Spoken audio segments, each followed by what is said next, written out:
करता है value of suit की।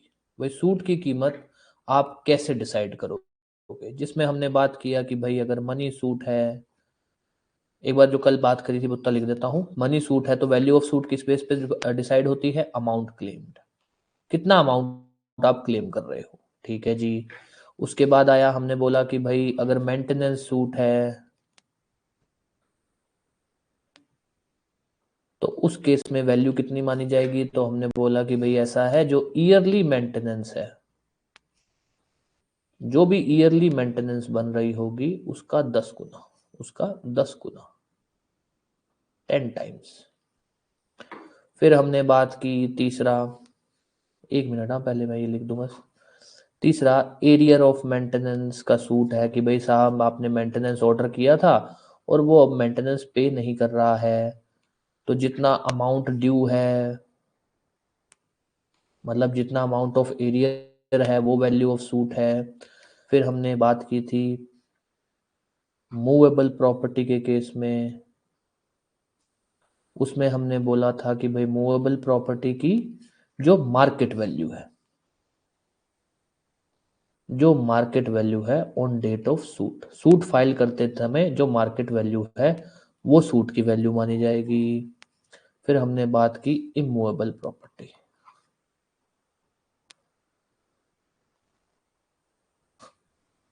कोर्ट फीस एक्ट बहुत इजी है, बस कहानी ये है कि अपने इसको, इसका कंसेप्ट समझना है। मूवेबल प्रॉपर्टी, हमने बोला भाई जो लैंड रेवेन्यू, जो आप ईयरली लैंड रेवेन्यू पे कर रहे हैं उसका 20 गुना, उसका 20 गुना। इतनी बातें अपने ने पढ़ी। किसी को कोई भी डाउट कुछ भी पूछना है ताकि फिर अपने आगे चल सके। Money suit, maintenance, movable property, immovable property.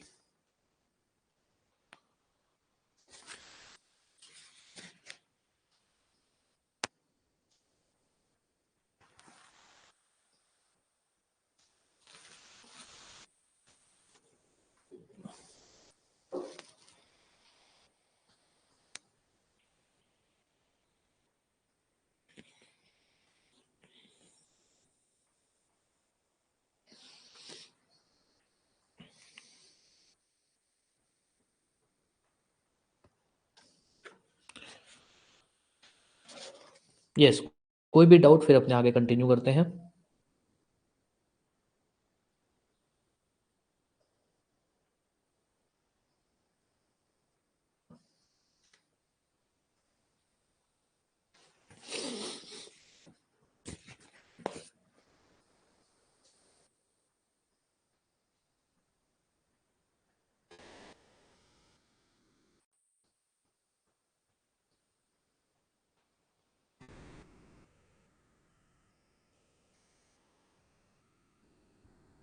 Yes, कर दे कंटिन्यू। चलिए भाई, अब आते हैं अपने टॉपिक पे। 5 के बाद अपने आते हैं छठा, जो इंपॉर्टेंट है पहले वो पढ़ते हैं। अगर कोई भी डिस्प्यूट है या सूट है, केस जो फाइल हो रहा है वो लैंडलॉर्ड टेनेंट के बीच में फाइल हो रहा है। किसके किसके बीच में? लैंडलॉर्ड टेनेंट के बीच में। लैंडलॉर्ड और टेनेंट के बीच में अगर केस फाइल हो, भाई किसी भी चीज का हो चाहिए, बस इतना ध्यान रख लेना, लैंडलॉर्ड टेनेंट के बीच में केस होना चाहिए। जैसे कि मैं आपको ये बोलूं कि भाई किसी भी चीज का ले लो, भाई लैंडलॉर्ड केस फाइल करता है कि सर टेनेंट को प्रॉपर्टी से निकालो, लैंडलॉर्ड केस फाइल करता है कि सर टेनेंट किराया नहीं दे रहा है, या फिर टेनेंट केस फाइल करता है कि सर लैंडलॉर्ड मुझे तंग कर रहा है। किसी भी एनी डिस्प्यूट, कुछ भी हो, कुछ भी आपको अगर इतना पूछ रहा है वो कि भैया लैंडलॉर्ड टेनेंट का डिस्प्यूट है, किसी भी चीज का हो, कुछ भी हो, तो आप सिंपल सा बोलेंगे कि भैया ऐसा है, इस केस में सूट की वैल्यू क्या होगी? जो ईयरली रेंट है उस बेस पे। कौन सा? Yearly rent of last year. Last year मतलब कि अगर केस फाइल हो रहा है 2025 में, तो 2024 का जो ईयरली रेंट था वो वैल्यू ऑफ सूट है। 2025 में केस फाइल हो रहा है, 2024 में ईयरली रेंट क्या था उस प्रॉपर्टी का, जो भी था, 2024 का जो ईयरली रेंट था वो, उसके हिसाब से सूट की वैल्यूएशन निकलेगी। इस बात को लेकर कोई भी डाउट? आपसे कुछ भी पूछा जा रहा है तो अमाउंट कितना होगा सूट का, कोर्ट फीस किस बेसिस पे डिसाइड होगी, जो पिछले साल का जो ईयरली रेंट था, मंथली नहीं ईयरली रेंट जो था उस बेसिस पे। क्लास कर रहा हूं। हाँ उसे फोन कर ले।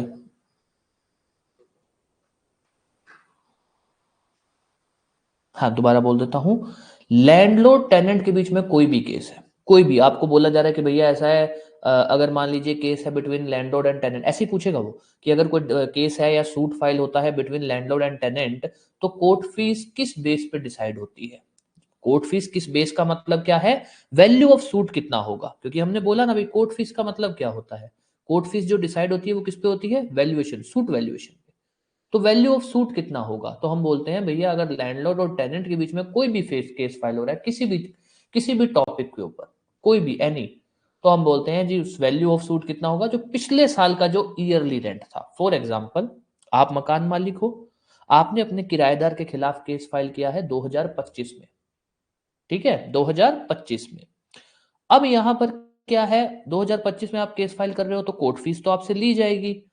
तो अब यहां पर ये नहीं कि आपका एट प्रेजेंट किराया कितना, नहीं पिछले साल आपका आप कितना किराया लेते थे। फॉर एग्जांपल आप लेते थे 500 रुपए महीना, तो 12 महीने का कितना हो गया 6,000। इस 6,000 रुपए के बेसिस पर आपका कोर्ट फीस या फिर वैल्यू ऑफ सूट माना जाएगा। ये जो पिछले साल का ईयरली किराया है वो होगा वैल्यू ऑफ सूट। ये है लैंडलॉर्ड टेनेंट के डिस्प्यूट के केस में।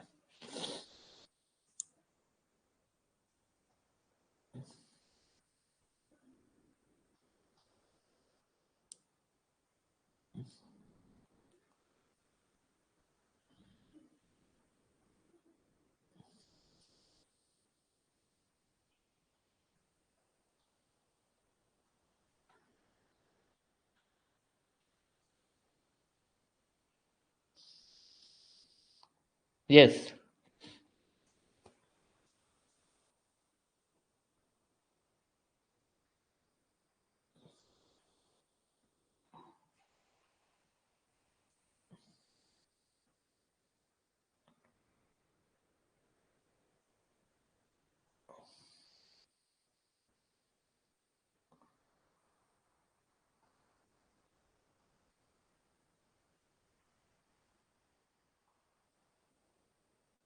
ठीक है, अब आ जाओ, अब थोड़ा सा ध्यान देना, ये वाला जो केस है ना ये थोड़ा सा कॉम्प्लिकेटेड है, बहुत आराम से पढ़ना, कहीं भी डाउट रहे तो पूछ लेना। हम लोग ना एक टॉपिक पढ़ेंगे, कॉन्ट्रैक्ट एक्ट जब अपने पढ़ेंगे ना तब एक टॉपिक पढ़ेंगे, specific performance of contract. Specific performance of contract. For example आपके और मेरे बीच में कॉन्ट्रैक्ट है किस चीज का, कि मैं आपको पढ़ाऊंगा आप मुझे पैसे दोगे, ये कॉन्ट्रैक्ट है। फॉर एग्जाम्पल मैंने पैसे ले लिए और आपको नहीं पढ़ाया, आप कोर्ट में जा सकते हो कि सर इनको इनको बोलिए कि ये हमें पढ़ाए। This is specific performance. मतलब आप ये नहीं कह रहे हो कि इनको बोलिए कि हमारे को हमारा पैसा वापस दें, या जो हमने पैसा पे किया कंपनसेशन दीजिए, या हमको डैमेजेस जो हुए हैं वो दीजिए, नहीं। आप कह रहे हो कि हमने पैसा दे दिया है, हमको उसकी स्पेसिफिक परफॉर्मेंस चाहिए, इनको बोलो कि हमको पढ़ाएं। That is specific performance of contract, हम ये टॉपिक पढ़ेंगे, ठीक है। ये होता है एक टॉपिक कि अगर पार्टीज के बीच में कॉन्ट्रैक्ट होता है, फॉर एग्जांपल ये एक पर्सन है और ये एक पर्सन है, इन दोनों के बीच में कॉन्ट्रैक्ट हुआ, इसका नाम है ए, इसका नाम है बी। ए मना कर देता है कि मैं कॉन्ट्रैक्ट नहीं परफॉर्म कर रहा, बी कोर्ट में जाता है किस चीज के लिए, कि सर ए को बाउंड करिए या फिर ऑर्डर करिए कि वो कॉन्ट्रैक्ट को परफॉर्म करे। इस टॉपिक को हम बोलते हैं स्पेसिफिक परफॉर्मेंस। ये बात क्लियर हुई, स्पेसिफिक परफॉर्मेंस वाली बात क्लियर हुई कि स्पेसिफिक परफॉर्मेंस क्या होता है।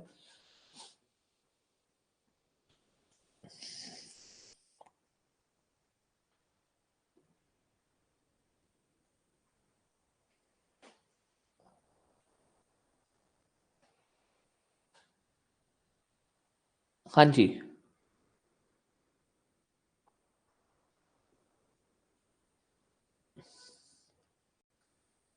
हाँ बिल्कुल। स्पेसिफिक परफॉर्मेंस ऑफ कॉन्ट्रैक्ट नाम का एक केस फाइल होता है। ये क्या होता है भाई, मान लो दो लोग हैं ए और बी, इनमें कॉन्ट्रैक्ट हुआ, ए और बी है, इनमें कॉन्ट्रैक्ट होता है। कॉन्ट्रैक्ट किस चीज का है, लेट्स टेक ए और बी में कॉन्ट्रैक्ट है कि ए जो है वो टीचिंग करेगा टू बी और बी उसको पैसे पे करेगा, मतलब पैसा देगा, टेक इट एज 500 रुपीज। ठीक है, ए टीचिंग करेगा, बी उसको 500 रुपए देगा। ए ने मना कर दिया, मैं नहीं पढ़ा रहा, पैसे लेने के बाद मैं नहीं पढ़ा रहा। बी कोर्ट में जाता है कि सर, बी इसलिए नहीं जाता कि सर मेरे 500 रुपए मुझे वापस दिलाओ या फिर मुझे कंपनसेशन दिलवाओ, नहीं, बी कहता है कि सर मैंने 500 रुपए दे दिए हैं, ए को बोलो मुझे पढ़ाए, उसको आप ऑर्डर करिए, उसको आप बाउंड करिए कि वो कॉन्ट्रैक्ट को परफॉर्म करे। इसको हम बोलते हैं suit for specific performance of contract.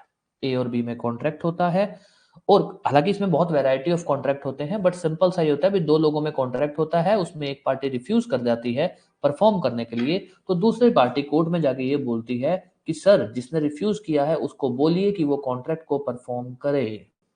This is specific performance of contract.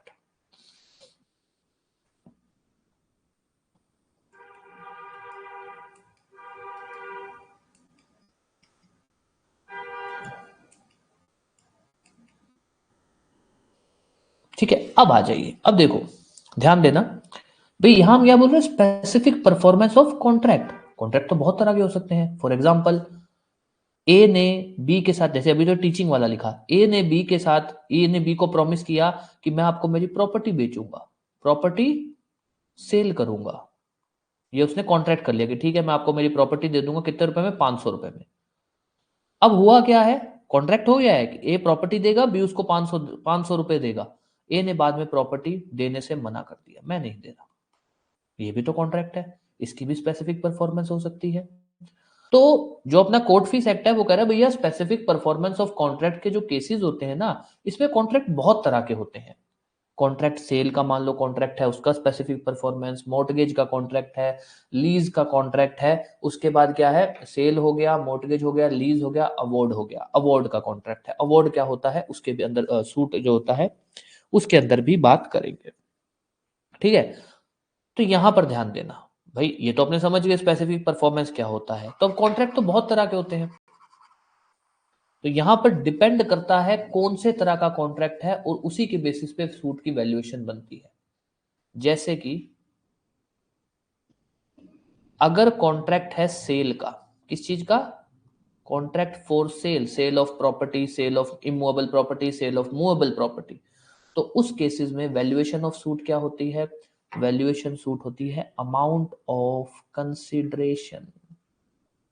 ये क्या होता है जी, ध्यान देना, ए और बी में कॉन्ट्रैक्ट होता है क्या, ए बी को अपनी प्रॉपर्टी देगा और बी उसको कितने रुपए देगा, 500 रुपए, 500 रुपए। ठीक है, अब ध्यान देना, ए के लिए कंसिडरेशन क्या है, 500 रुपए, बी के लिए क्या है, प्रॉपर्टी, प्रॉपर्टी क्या है, कंसिडरेशन 500 रुपए।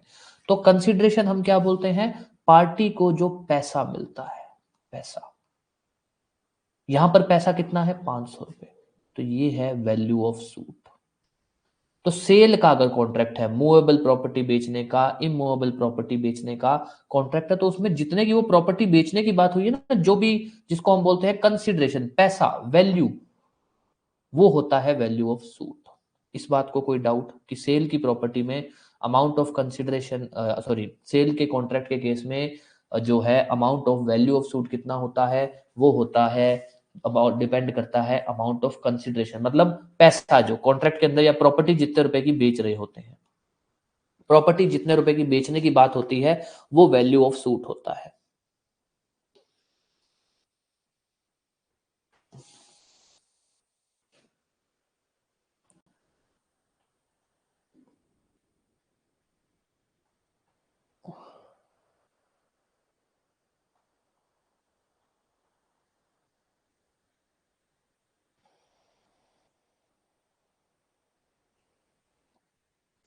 कॉन्ट्रैक्ट फॉर सेल के अंदर वैल्यू ऑफ सूट को लेकर कोई भी डाउट, आपने मेरे साथ कॉन्ट्रैक्ट किया, मैंने आपको बिल बोला कि मैं आपको मेरा मोबाइल बेचूंगा, आपने कहा ठीक है मैं मोबाइल खरीदूंगा या खरीदूंगी 500 रुपए में। मैंने कहा ठीक है जी मैं बेच दूंगा।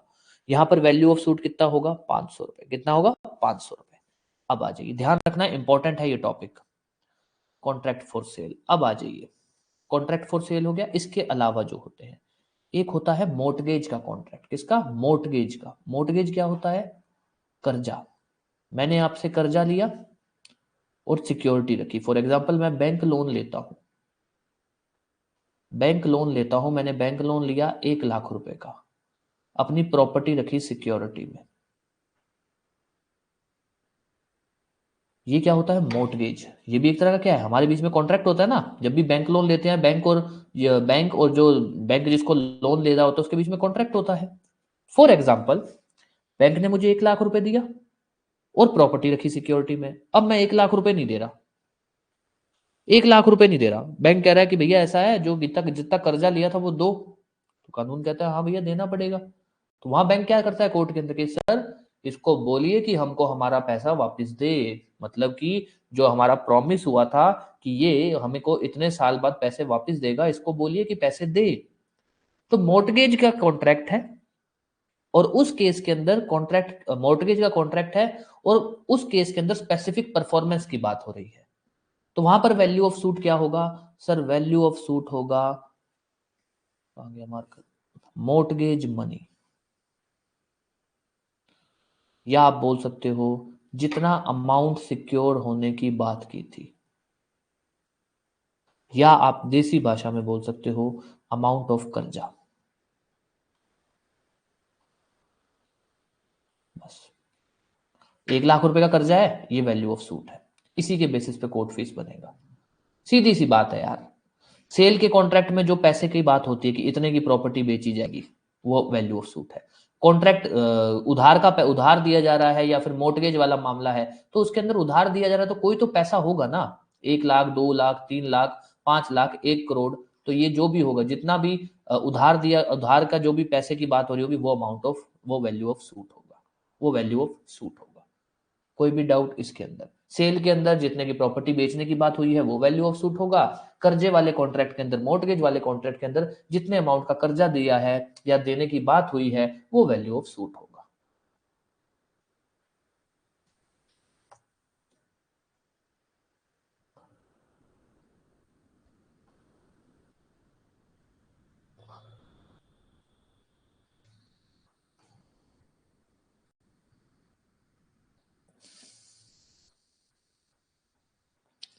ठीक है। तीसरा, हालांकि तीसरा बहुत इजी है बट फिर भी ध्यान रखना, तीसरा लीज। लीज, देखो यार, लीज भी ना एक तरह का रेंट ही होता है। मैं प्रॉपर्टी को किराए पे दे रहा हूं, मैं प्रॉपर्टी को लीज पे दे रहा हूं, मोटा मोटी ज्यादा फर्क नहीं होता। बस लीज जब हम करते हैं तब उसमें लगता है transfer of property act. Rent के केस में हर स्टेट के अपने अपने लोकल लॉ है, बस इतनी सी बात है, और कुछ बड़ा फर्क नहीं है। तो लीज को भी एक तरह से रेंट के बराबर ही माना जाता है। तो इस केस में वैल्यू ऑफ सूट की वैल्यू कैसे निकाली जाएगी? हम रेंट में कैसे निकालते हैं? हमने अभी थोड़ी देर पहले लैंडलॉर्ड टेनेंट का बोला, हमने कैसे निकाला? ईयरली जो रेंट है वो वैल्यू ऑफ सूट होगा। यहां भी हम यही बोलते हैं, यहां भी हम यही बोलते हैं कि जो ईयरली रेंट है, बस ध्यान रखना, जो ईयरली रेंट है ऑफ फर्स्ट ईयर, जिस समय प्रॉपर्टी की लीज पे ली गई है, फॉर एग्जांपल 10 साल के लिए लीज पे ली थी प्रॉपर्टी, पहले साल जो किराया दिया था, प्रॉपर्टी आपने 20 साल के लिए ली थी, या प्रॉपर्टी आपने एक ही साल के लिए ली थी, तो जो पहले साल का किराया है, जो पहले साल का किराया है, वो रेंट के केस में हम क्या बोलते हैं? जो जिस साल केस फाइल हो रहा है उससे पिछले साल का किराया। लीज में हम क्या बोलते हैं? पहले साल का किराया। बस इतना सा फर्क है। तो लीज के केस में वैल्यू क्या होती है? पहले साल का किराया। मोर्टगेज के केस में जो अमाउंट ऑफ कर्जा है।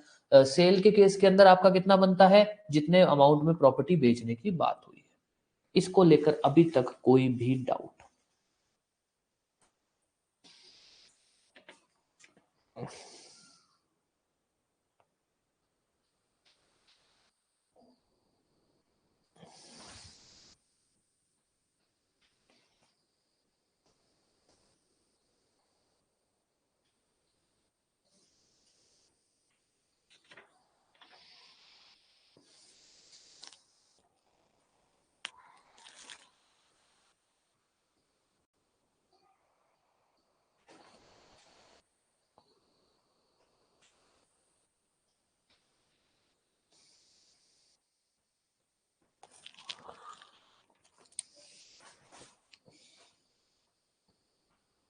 यस, अभी तक कोई भी डाउट?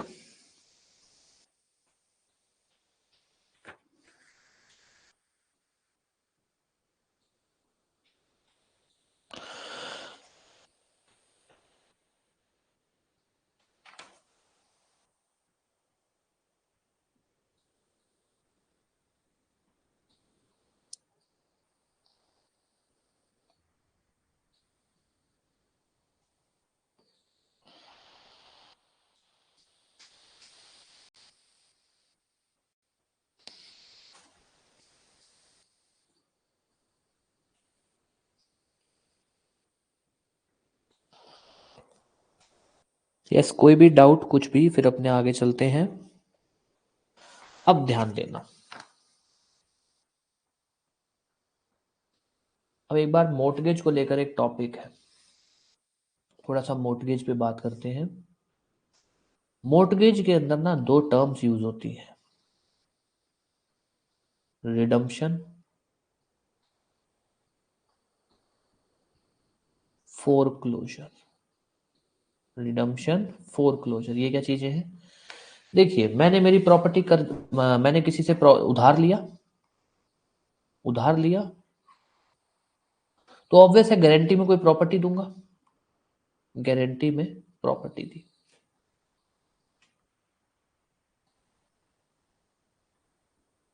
ऐसा कुछ किया मैंने, फॉर एग्जाम्पल ए एक पर्सन है, उसने बी से 500 रुपए उधार लिए और उसने क्या किया, एज ए गारंटी अपनी प्रॉपर्टी सिक्योर कर दी। गारंटी में क्या दी? प्रॉपर्टी। बेची नहीं है, गारंटी में दे दी प्रॉपर्टी, जो हम ज्यादातर बैंक लोन में करते हैं। प्रॉपर्टी कि भैया ऐसा है, ये प्रॉपर्टी है मेरी, ये गारंटी में रख लो, अगर पैसा ना दे पाओ तो वापस ले लेना, मतलब प्रॉपर्टी आप ले जाना। अब ध्यान रखना, ए ए ने पैसा पे कर दिया, पैसा पे, तो ए अपनी प्रॉपर्टी वापस ले सकता है, प्रॉपर्टी वापस ले सकता है कि सर मैंने पैसा पे कर दिया, मुझे मेरी प्रॉपर्टी वापस दीजिए। ए ने बी को पैसा दिया, कितने रुपए देगा? ऑब्वियस है 500 रुपए तो उसने लिया है उधार, वो देगा, और जो भी ब्याज की बात है, कोई फ्री में तो पैसा उधार देगा नहीं, कोई ना कोई इंटरेस्ट का अमाउंट होगा, वो 500 रुपए और जो इंटरेस्ट का अमाउंट है 500 रुपए, मतलब इसको तो हम बोलते हैं प्रिंसिपल मनी। जो उधार लिया जाता है वो होता है प्रिंसिपल मनी, या प्रिंसिपल अमाउंट बोल सकते हो। और प्रिंसिपल अमाउंट के साथ अगर आप इंटरेस्ट जोड़ते हो तो इसको टोटल सारे को हम बोलते हैं mortgaged money, mortgage money. Principal amount क्या होता है? जो उधार लिया जाता है, और उसी के साथ ब्याज जोड़ देते हो, टोटल जितना पैसा होता है उसको हम बोलते हैं मोर्टगेज मनी। ठीक है, अब ध्यान देना, ए ने अपना पैसा वापस दे दिया, मतलब पूरा का पूरा जो भी ब्याज के साथ पैसा बनता था वो वापस दे दिया बी को। बी प्रॉपर्टी नहीं दे रहा, बी आनाकानी कर रहा है कि और पैसा बन, जो भी कुछ भी और पैसा बनता है, तो तुम प्रॉपर्टी कुछ भी, कि भाई तुम प्रॉपर्टी नहीं ले सकते हो, तुमने कहा था इतने समय में पैसा वापस दे दोगे, तुमने 10 दिन डिले किया, ये वो। एक कोर्ट में जा सकता है कि सर मैंने अपना पैसा पे कर दिया, बी को बोलिए मेरी प्रॉपर्टी वापस दे। तो राइट ऑफ रिडम्पशन क्या मतलब होता है? राइट ऑफ रिडम्पशन का मतलब होता है कि प्रॉपर्टी वापस लेने की राइट, प्रॉपर्टी वापस, ऑब्वियस पैसा पे करके आप प्रॉपर्टी वापस ले सकते हो। अब आती है दूसरा राइट, फोरक्लोजर, मतलब कि अगर ए पैसा नहीं दे पाता, फॉर एग्जांपल ए ने कहा था कि भैया मैं आपको 1 फरवरी 2025 तक पैसा दे दूंगा, ए पैसा नहीं दे पाता है, बी कोर्ट में केस फाइल कर सकता है कि सर ए को आप ये बोलिए कि प्रॉपर्टी उसकी अब उसको वापस नहीं मिलेगी, प्रॉपर्टी मेरे पास रह जाएगी, और उसको बोलिए अब पैसा देने की जरूरत नहीं है, मतलब कि खाता बंद होगा, खाता जहां पर भी है वहीं पर बंद हो जाएगा, मतलब कि प्रॉपर्टी मेरे पास रह जाएगी और जो पैसा है वो उसके पास रह जाएगा। इसको हम बोलते हैं फोरक्लोज, खाता बंद, खाता बंद। रिडम्पशन की राइट किसके पास होती है? जिसने उधार लिए होते हैं, जिसने पैसे उधार लिए होते हैं, जिसको हम बोलते हैं मोर्टगेजी, सॉरी मोर्टगेजर। ठीक है, किसके पास रहती है रिडम्पशन की राइट? जिसने पैसे उधार लिए होते हैं, जिसको हम बोलते हैं मोर्टगेजर। मोर्टगेजर क्यों? क्योंकि यही प्रॉपर्टी को ट्रांसफर करता है, मोर्टगेजर। फोरक्लोजर की राइट किसके पास होती है? इसको हम बोलते हैं मोर्टगेजी, क्योंकि इसको प्रॉपर्टी ट्रांसफर होती है। ये होता है मोर्टगेजी। मोटा मोटी ऐसी सी कहानी होती है मोर्टगेज में, तो ध्यान देना है एक बार। मोर्टगेज में क्या होता है? मोर्टगेज में दो कंसेप्ट होते हैं, रिडम्पशन और फोरक्लोजर। मोर्टगेज में होता क्या है, हम पैसा उधार लेते हैं और प्रॉपर्टी रखते हैं एज ए गारंटी। तो उसमें क्या होता है, दो पार्टीज होती हैं, मोर्टगेजर और मोर्टगेजी। मोर्टगेजर मतलब वो बंदा जो प्रॉपर्टी को ट्रांसफर करता है, मतलब किसी को गारंटी के लिए ट्रांसफर करता है और पैसे उधार लेता है। मोर्टगेजी वो पर्सन जिसको प्रॉपर्टी ट्रांसफर होती है। तो ट्रांसफरर जो प्रॉपर्टी ट्रांसफर करता है और उधार लेता है वो होता है मोर्टगेजर, और जिसको प्रॉपर्टी ट्रांसफर होती है वो होता है मोर्टगेजी। तो राइट किसके पास होगी? पैसा पे करके अपनी प्रॉपर्टी वापस लेने का राइट किसके पास होगा? मोर्टगेजर के पास। क्यों? उसने अपनी प्रॉपर्टी दे रखी है, पैसा ले रखा है, वो पैसा पे करेगा और प्रॉपर्टी ले लेगा। कौन सा पैसा पे करना होगा? मोर्टगेज मनी, ब्याज के साथ पैसा पे करना होगा। मोर्टगेज मनी, प्रिंसिपल मनी नहीं, मोर्टगेज मनी। ठीक है, अब आता है मोर्टगेजी। मोर्टगेजी के पास क्या राइट होता है कि अगर मोर्टगेजर उसको पैसा नहीं पे करता है, जो भी बात हुई थी उसके हिसाब से, तो मोर्टगेजी कोर्ट में बोल सकता है कि सर खाते को बंद कर दीजिए, प्रॉपर्टी मेरे पास रह जाएगी, पैसा मोर्टगेजर के पास रह जाएगा। तो ये क्या है? एक होती है राइट ऑफ रिडम्पशन, एक होता है राइट ऑफ फोरक्लोजर। अब हमसे क्या है, दो तीन तरीके से बात पूछी जाती है कि भैया ऐसा है, लिख देता हूं पहले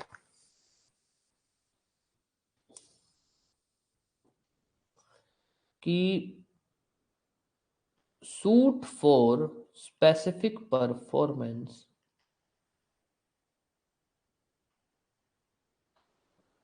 of contract of mortgage, इसकी वैल्यू ऑफ सूट क्या होगी?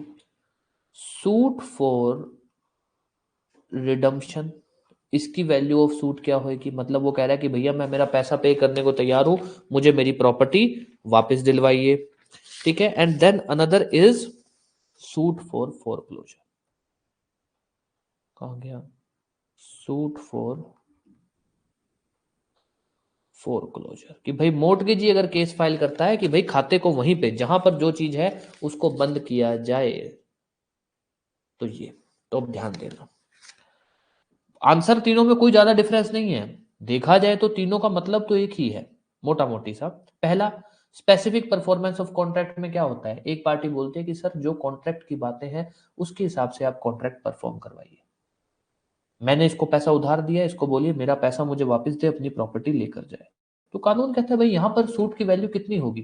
तो हम बोलते हैं भैया यहाँ पर तो सिंपल है, कॉन्ट्रैक्ट हुआ होगा, उस कॉन्ट्रैक्ट में इन्होंने अमाउंट लिखा होगा कि इतने अमाउंट की गारंटी है, मैंने इतना पैसा उधार लिया है और इतने पैसे की मैं गारंटी देता हूं कि अगर मैं ये पैसा ना दे पाऊं तो ये मेरी प्रॉपर्टी ले जाए, प्रॉपर्टी को बेच के पैसा ले ले या प्रॉपर्टी अपने पास रख ले, ऐसा कुछ। तो जो भी कॉन्ट्रैक्ट हुआ होगा उसमें कुछ पैसा लिखा होगा कि इतना पैसा मैं उधार पे दे रहा हूं, इतना पैसा।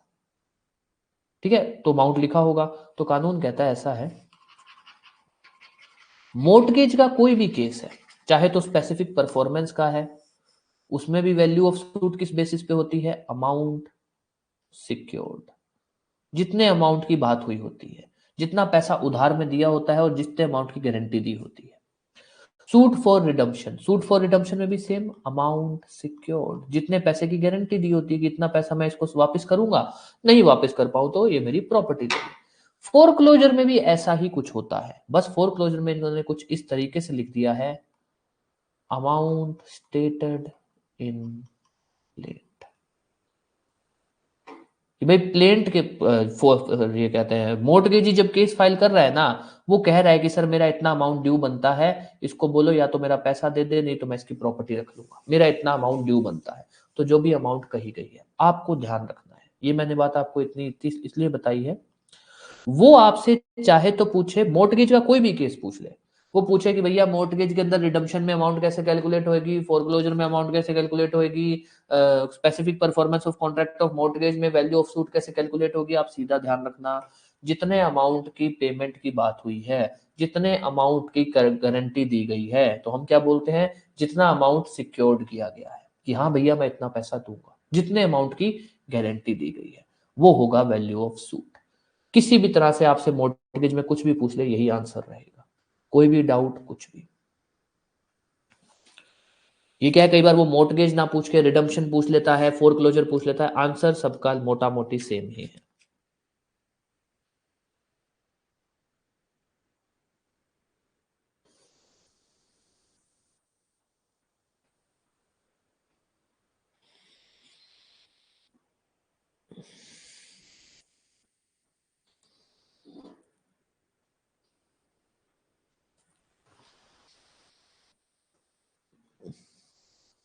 ठीक है, अब आ जाइए, दो है बस, छोटे छोटे रह गए हैं दो। ये कई बार पूछा जाता है, प्रियम्पशन सूट। एक मिनट, ना पहले नंबर देख लें अपने ने कितना लिख दिया है। 7 तक हो गया ना, स्पेसिफिक परफॉर्मेंस ऑफ कॉन्ट्रैक्ट 7 तक हो गया है। अब आ जाइए 8, प्रियम्पशन सूट। ये एक, इसका मोटा मोटी एक बात बता देता हूँ कैसा होता है। इसमें यहाँ ऐसे लिख लेना, पड़ोसी।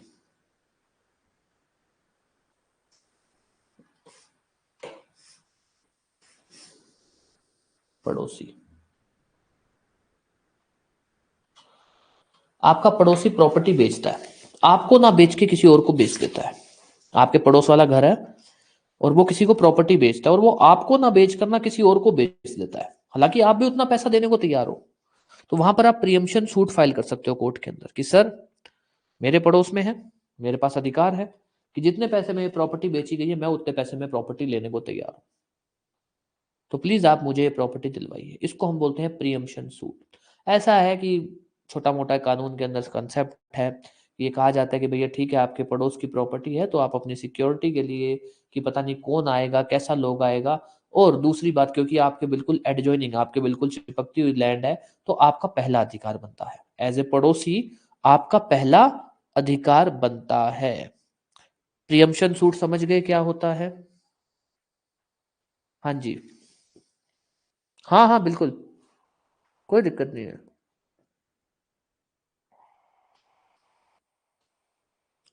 यस, प्रियम्पशन सूट समझ के क्या बनता है?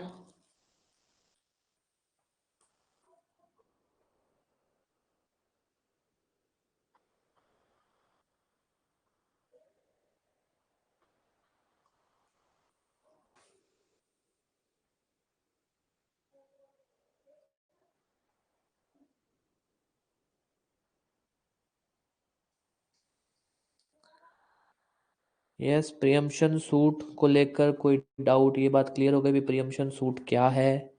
पड़ोसी का अधिकार कि वो पड़ोस वाली प्रॉपर्टी को ले सकता है, वो केस फाइल कर सकता है इस चीज के लिए।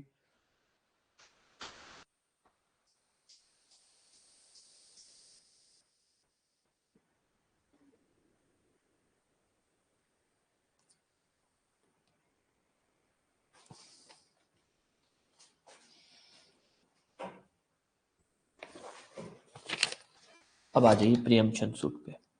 प्रियम्पशन सूट पड़ोसी का अधिकार, ऑब्वियसली किस चीज का डिस्प्यूट, किस चीज का होता है? जमीन का, लैंड का। तो यहाँ कानून कहता है भाई वैल्यू ऑफ सूट कितनी होगी? जो आपने एस्टिमेटेड वैल्यू लिखी होगी, एस्टिमेटेड वैल्यू लिखी होगी ऑफ प्रॉपर्टी इन प्लेंट में आपने जो प्रॉपर्टी की एस्टिमेटेड वैल्यू लिखी होगी कि सर प्रॉपर्टी की कीमत लगभग इतनी है, उसी के बेसिस पे आपकी कोर्ट फीस कैलकुलेट की जाएगी। तो प्रियम्पशन सूट में कोर्ट वैल्यू ऑफ सूट क्या होती है? जो प्लेंट के अंदर एस्टिमेटेड वैल्यू लिखी जाती है। अब ध्यान रख लेना, इस एस्टिमेटेड वैल्यू पर और कौन कौन से सूट है? इंजंक्शन सूट, वो भी ऐसे ही कैलकुलेट होता है कि भैया आपने एस्टिमेटेड वैल्यू कितनी लिखी है। अटैचमेंट का सूट है कि प्रॉपर्टी को अटैच किया जाए सर, बेचा जाए सर, अटैचमेंट का, अटैचमेंट करके, ठीक है। मेन आप क्या मांग रहे हो? अटैचमेंट। फिर उसके बाद डिक्लेरेटरी डिक्री के लिए, ये कुछ एक छोटे मोटे हैं जो कई बार पूछ लेते हैं भाई इंजंक्शन सूट के अंदर या इंजंक्शन की एप्लीकेशन में कोर्ट फीस कैसे कैलकुलेट होती है? इंजंक्शन के समय में आपने जो प्रॉपर्टी की एस्टिमेटेड वैल्यू लिखी है, प्रॉपर्टी को अटैच करना है तो प्रॉपर्टी की जो एस्टिमेटेड वैल्यू लिखी है। डिक्लेरेटरी डिक्री मतलब प्रॉपर्टी को डिक्लेयर किया जाए। डिक्लेरेटरी डिक्री क्या होती है कि भाई प्रॉपर्टी को डिक्लेयर किया जाए कि हमारी प्रॉपर्टी है। फॉर एग्जाम्पल आप कहते हो कि ये प्रॉपर्टी मेरी है, मैं कह रहा हूँ मेरी है, तो मैं कोर्ट में जा सकता हूँ कि सर डिक्लेयर करिए कि ये प्रॉपर्टी मेरे नाम बोलती है, आप ये ऑर्डर पास करिए, तो उसके अंदर प्रॉपर्टी की जो एस्टिमेटेड वैल्यू है। अब इन शॉर्ट ध्यान दे देना, एक बार छोटा सा टॉपिक है, ध्यान देना। पहला, सेक्शन 7 वेरी इंपॉर्टेंट, आपके अपना कोर्ट फीस एक्ट में ना बहुत लिमिटेड सेक्शन है जहां से क्वेश्चन आएंगे, तो पहले ध्यान दे देना, यहां से आपके क्वेश्चन आने के बहुत अच्छे चांसेस हैं। मनी सूट के अंदर वैल्यू ऑफ सूट क्या होता है, जितना आपने अमाउंट क्लेम किया है। मेंटेनेंस सूट में ईयरली मेंटेनेंस का 10 गुना। एरियर ऑफ मेंटेनेंस में जितना अमाउंट ड्यू है, मतलब जितने अमाउंट का उसने मेंटेनेंस पे नहीं किया। मूवेबल प्रॉपर्टी में मूवेबल प्रॉपर्टी की जो मार्केट वैल्यू है on date of suit. Immovable property में लैंड रेवेन्यू का 20 गुना। लैंडलॉर्ड टेनेंट का डिस्प्यूट है तो ईयरली रेंट, पिछले साल का जो ईयरली रेंट है। Specific performance of contract, sale का कॉन्ट्रैक्ट है तो जितने पैसे की सेल की अमाउंट थी। ठीक है, मोर्टगेज का कॉन्ट्रैक्ट हो तो जितने अमाउंट की गारंटी है, आप बोल सकते हो मोर्टगेज मनी। लीज के केस के अंदर, लीज मतलब जो भी पहले साल का जो आपने ईयरली रेंट पे किया था वो। देन कम्स प्रियम्पशन सूट, जो भी लैंड की एस्टिमेटेड वैल्यू है। And then injunction attachment declaratory, उस केस में भी जो भी लैंड की एस्टिमेटेड वैल्यू है, इसको हम बोलते हैं वैल्यू ऑफ सूट। ये है value of suit for lower courts. किसके लिए है ये? लोअर कोर्ट में। लोअर कोर्ट में अगर केस है तो वैल्यू ऑफ सूट कैसे डिसाइड होगा? अभी तक कोई भी डाउट कुछ भी?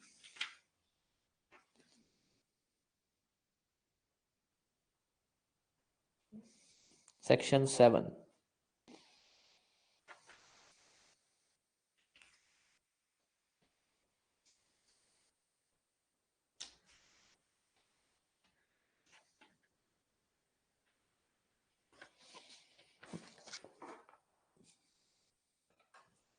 बहुत छोटा सा टॉपिक है जो कई बार पूछा गया है, जैसे कि भाई जैसे अपने कैलकुलेट कर रहे हैं भाई वैल्यूएशन ऑफ सूट कितनी होगी, तो वैल्यूएशन ऑफ सूट कैलकुलेट कौन करेगा?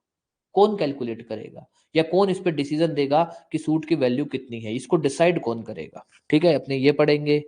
ठीक है, एंड देन उसके बाद हम पढ़ेंगे रिफंड। किन किन केसेस के अंदर आपको फीस रिफंड हो सकती है? जो आप कोर्ट फीस पे करते हो ना, वो आपको कब रिफंड हो सकती है? जिसके अंदर 3 चीजें हैं, इंपॉर्टेंट है, अपने वो पढ़ेंगे। ठीक है, बहुत छोटा सा टॉपिक है, इसको अभी अपने खत्म कर देते हैं। आ जाइए, पहला कोई भी क्वेश्चन हो तो पूछ लेना, फिर अपने आगे चलते हैं। सबसे पहला टॉपिक, डिसीजन ऑन वैल्यूएशन, या फिर who has power to decide value of suit. कि भैया सूट की कितनी कीमत है, ये पावर किसके पास है डिसाइड करने की? तो आ जाइए, लोअर कोर्ट की बात हो रही है। ठीक है, जो अपने हाई कोर्ट है उसके अंदर हम पढ़ चुके हैं, विच इज आपका सेक्शन है 5। ठीक है, अब आ जाइए इसके अंदर लोअर कोर्ट में किसके पास पावर है आपका? पहले तो सेक्शन लिख लीजिए इसके अंदर, सेक्शन 12। सेक्शन 12 किसके पास है? कोर्ट। कोर्ट के पास है पावर टू डिसाइड कि सूट की वैल्यूएशन कितनी है। कौन सी कोर्ट? वो कोर्ट इन विच प्लेंट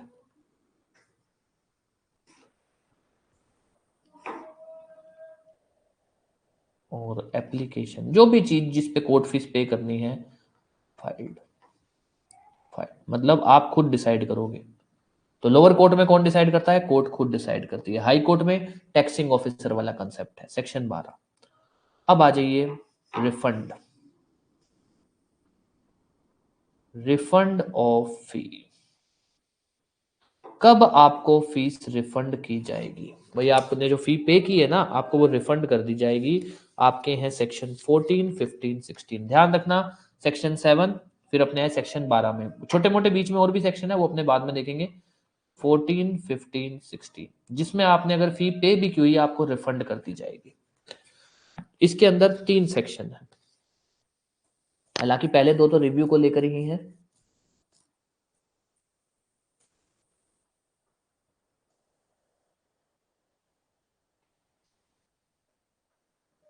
पहला,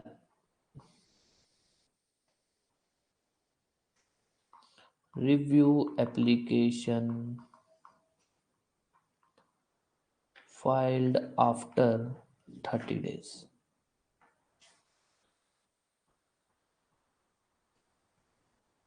दूसरा,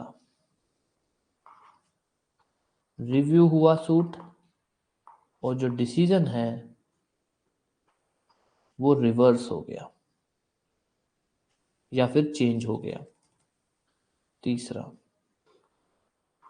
जो केस है ना वो भेज दिया गया है under section 89 of CPC for mediation. Mediation बोल दो, सेटलमेंट बोल दो, आर्बिट्रेशन बोल दो। अब ध्यान देना, तीन चीजें हैं। जब आपने अगर कोर्ट फीस पे भी की हुई है तो रिफंड कर दी जाएगी। पहला, अगर आपने रिव्यू की एप्लीकेशन डाली है कब, 30 दिन के बाद। आप रिव्यू की एप्लीकेशन 30 दिन में डाल सकते हो, आपने 30 दिन के बाद डाली है तो कोर्ट क्या करती है, आपसे कोर्ट फीस लेती है। ठीक है, आपसे कोर्ट फीस लेती है। पर अगर आप 30 दिन के बाद डालते हो और कोर्ट उस केस के अंदर कोर्ट फीस कुछ एडिशनल ले लेती है, एडिशनल कोर्ट फीस ले लेती है। आपने रिव्यू की एप्लीकेशन डाली, 30 दिन के बाद डाली, कोर्ट ने क्या किया, जितनी कोर्ट फीस आपकी बनती थी ना, कोर्ट फीस जो बनती थी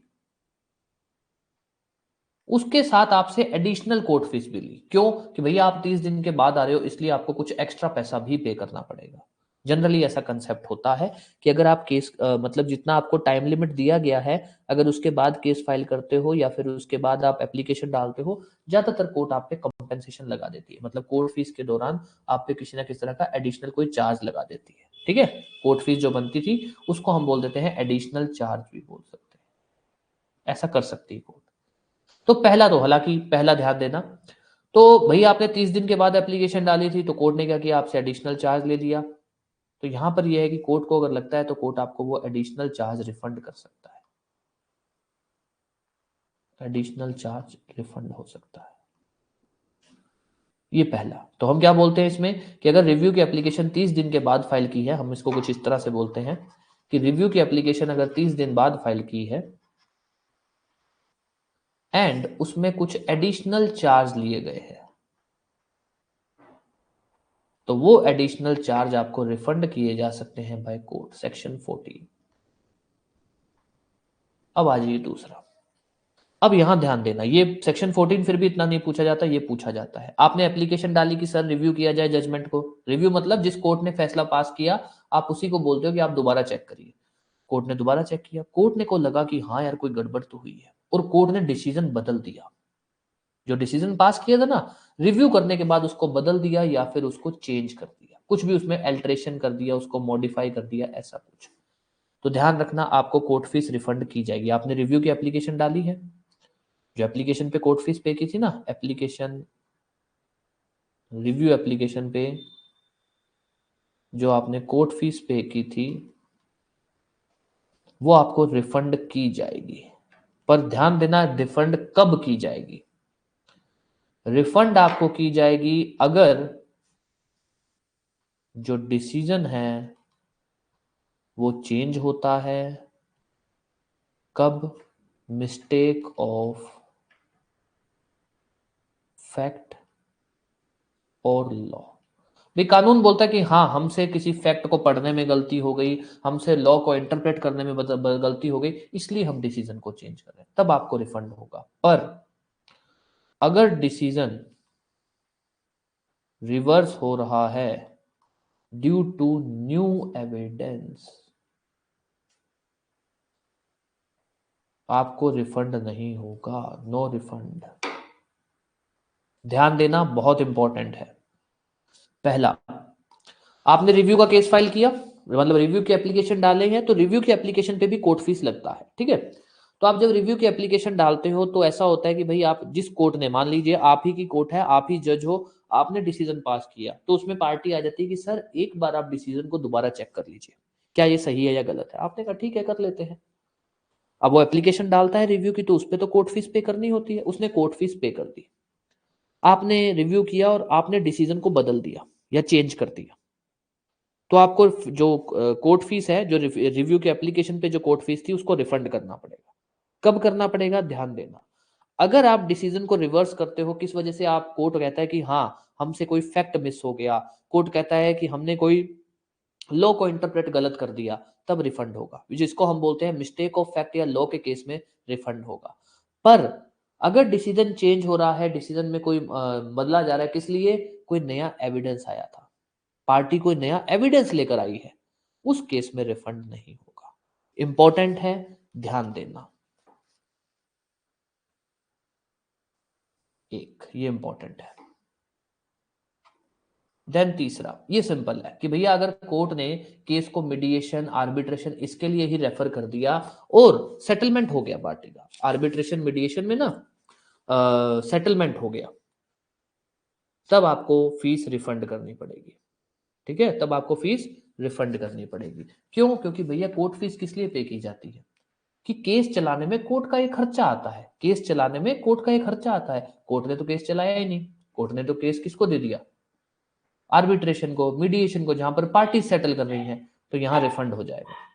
मीडिएशन आर्बिट्रेशन के केस में केस को रिफंड कर दिया जाएगा, जो कोर्ट फीस है वो रिफंड हो जाएगी। Refund, refund. अब ध्यान देना, रिफंड जो होता है वो होता कैसे है, मतलब रिफंड के क्या क्या मोड्स हैं, नॉर्मली बात कर लेना। मोड ऑफ रिफंड, भैया आप कोर्ट फीस कैसे रिफंड कर करवा सकते हो? मोड ऑफ रिफंड के दो ही तरीके हैं, एक बाय कलेक्टर या फिर थ्रू कलेक्टर। पहला थ्रू कलेक्टर, कि आप कलेक्टर ऑफिस में जाइए, वो आपको रिफंड कर देंगे, वो आपको चेक, डीडी कुछ ऐसा दे देंगे। दूसरा थ्रू इलेक्ट्रॉनिक ट्रांसफर, आपके खाते में डायरेक्ट ट्रांसफर हो जाएगा। आप कोर्ट को बोल दीजिए, कोर्ट ऑर्डर कर देगा कि इनसे इनकी खाते की डिटेल ले लीजिए और इनको डायरेक्ट ट्रांसफर कर दीजिए। तो दो तरीके हैं, एक विच इज कलेक्टर के थ्रू, मतलब आपको कोर्ट तो ऑर्डर कर देता है कि फीस रिफंड की जाए, फिर आप उस ऑर्डर को कलेक्टर ऑफिस में लेकर जाते हैं और कलेक्टर जो है वो पैसा वापस दे देता है। वो कैसे भी दे सकता है, ज्यादातर चेक के थ्रू देते हैं। ठीक है। और दूसरा क्या है, इलेक्ट्रॉनिक ट्रांसफर, कि कोर्ट ऑर्डर कर देता है फीस रिफंड की जाए और आपके खाते में पैसा ट्रांसफर हो जाता है। वो क्या होता है कि कोर्ट आपको एप्लीकेशन आपको दे दिया, आपको कह दिया जाता है कि आप एप्लीकेशन दे दीजिए और अपनी अकाउंट डिटेल्स फिल कर दीजिए। कोर्ट कलेक्टर ऑफिस को वो एप्लीकेशन भेज देता है और आपको इलेक्ट्रॉनिक ट्रांसफर हो जाते हैं। तो मोड ऑफ रिफंड क्या है, थ्रू कलेक्टर, और एक दूसरा है डायरेक्ट ट्रांसफर, या बोल सकते हैं इलेक्ट्रॉनिक ट्रांसफर। ये भी इंपॉर्टेंट है। अब ध्यान देना, अभी तक अपने ने कोर्ट फीस में जो पढ़ा, इसमें सबसे इंपॉर्टेंट आज की जो ये बात है ये इंपॉर्टेंट है। कोर्ट फीस रिफंड हो सकती है, हो सकती है। कब हो सकती है? वैसे तो तीन ग्राउंड है, आप दो ध्यान रख लेना, सेक्शन 15 और 16 वाले दो। सेक्शन 15 अगर रिव्यू की एप्लीकेशन थी और केस जो है, जो डिसीजन है वो रिवर्स हो जाता है, मतलब उसको रिवर्स कर दिया जाता है, चेंज कर दिया जाता है, कोर्ट फीस आपको रिफंड की जाएगी। बट अगर डिसीजन रिवर्स होता है, चेंज होता है due to any new evidence, तब आपको कोर्ट फीस रिफंड नहीं होगी। अगर केस को सेटलमेंट के लिए भेजा जाता है, मीडिएशन के लिए भेजा जाता है, आपको कोर्ट फीस रिफंड होगी। रिफंड के दो तरीके हैं, या तो कलेक्टर ऑफिस से आप पैसा ले सकते हो वापस, या फिर आपको डायरेक्ट ट्रांसफर हो जाता है बैंक के अंदर। ये दो टॉपिक अपने ने आज पढ़े हैं। मोटा मोटी देखा जाए तो कोर्ट फीस एक्ट के अंदर ऐसा ही कुछ है।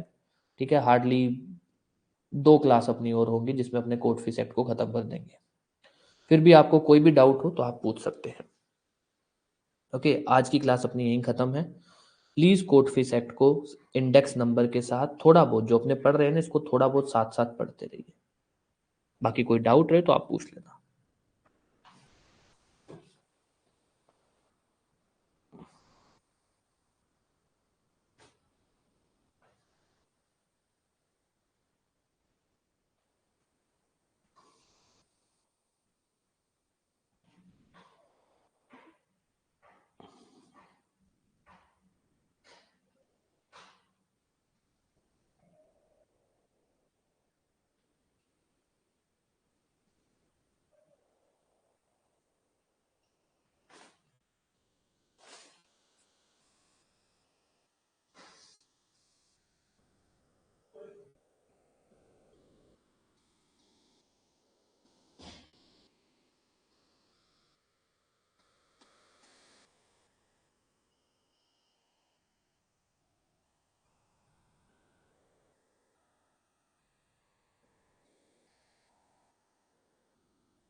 ओके देन, क्लास अपनी इतनी है।